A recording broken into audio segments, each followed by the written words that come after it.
Unclogging a 1,000-ton cold transfer chute is never fun.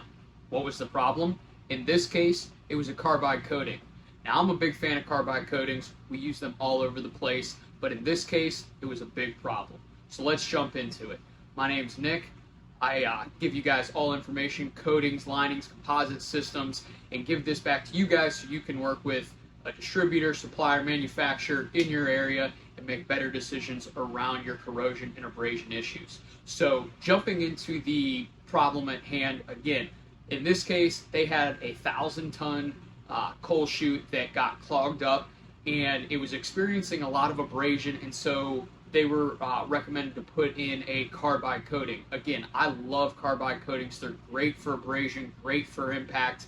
In this case, one of the things to consider was that this was very wet and soft coal, and so what it was doing is, whereas most of our ceramics that we use are smooth finishing, this was very rough finishing, which again is great for impact, great for abrasion, but in this case where you had a lot of material moving, it was in essence impaling itself on the coating and then clogging all the way across that chute, and now you have a clogged chute that you got to break through.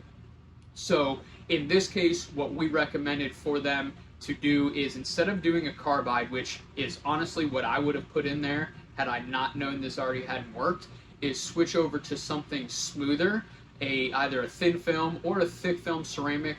Or what we could do is do a beaded product. Now, the beaded product, much in the same way that the carbide is very good for impact, the beaded product is, I would say, just as good for impact, but because it's a bead, it's much better deflecting material in this case.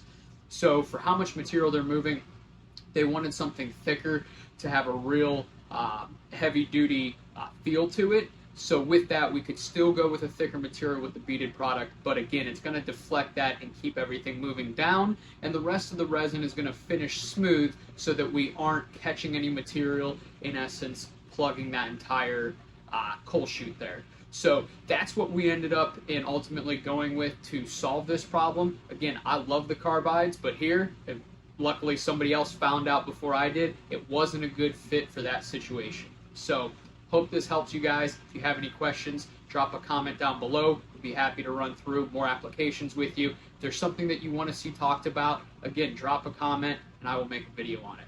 So thank you guys. Take care. Godspeed.